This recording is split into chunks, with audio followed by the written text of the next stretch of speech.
Rated M for mature. When you have nothing to defend, all you can do is attack. Welcome to Delta. In Gears of War, you never fight alone. This was one of the driving design mantras that we had from the start.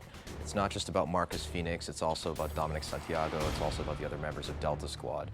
So in Gears 2, you actually get to know the other guys a little bit better, experience a little bit more of a personal story arc, and experience the horrors of war with the men of Delta Squad. So Gears 2 starts 6 months after the first Gears ends. You set off the Lightmass bomb underground and you think you've won. You've beaten back the Locusts, but you start getting little bits of insurgent activity. Winter is coming on fast, it's starting to get a little bit chilly, and humanity is in serious trouble because the Locusts are back. And suddenly cities start sinking all over the place and you figure they're coming back with a vengeance. Humanity is up at this location called Jacinto. It's their one last safe city.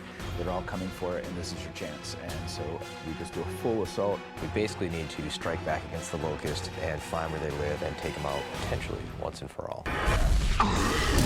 They're the true underdog in that they're not just fighting a war for land or for power or for money, they're fighting for survival. This is a fight against extinction.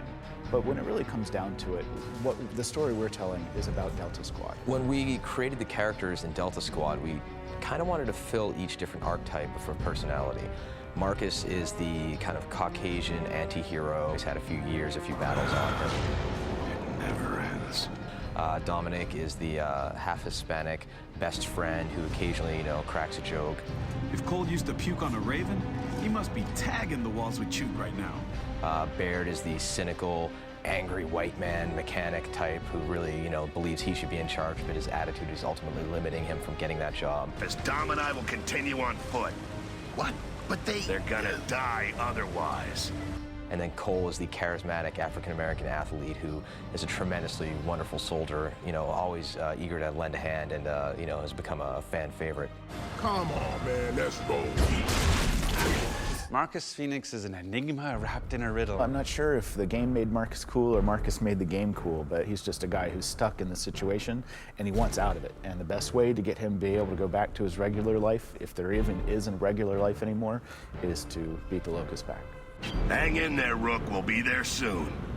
Let's go find Carmine. Marcus is a good leader because he just knows what he's doing. He gets to the point. It's one of those people who he's a decision maker. He doesn't waffle.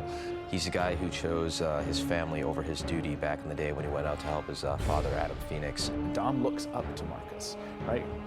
Baird's not a leader. He gets busted. He constantly gets promoted and gets busted down to private every single time for doing something stupid. And then, Gus love him to death, but he's not exactly the guy you want deciding where to go because it's always going to be into the middle of him, into the middle of him.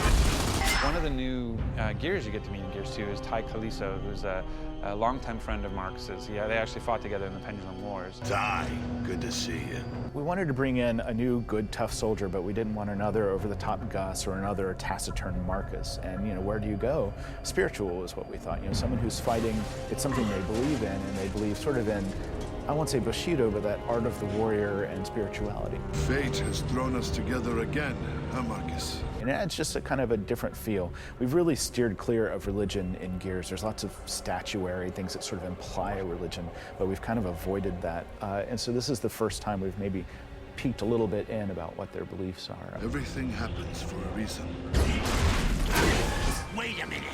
This doesn't mean we gotta fight in your army now, does it? I didn't say that, but you're not staying here. The Stranded to us are people who have chosen to stay and not to get caught up in sort of the cog way. However, after years of that lifestyle, it would probably get pretty exhausting, and there's a certain percentage of Stranded that are okay signing up for the cog.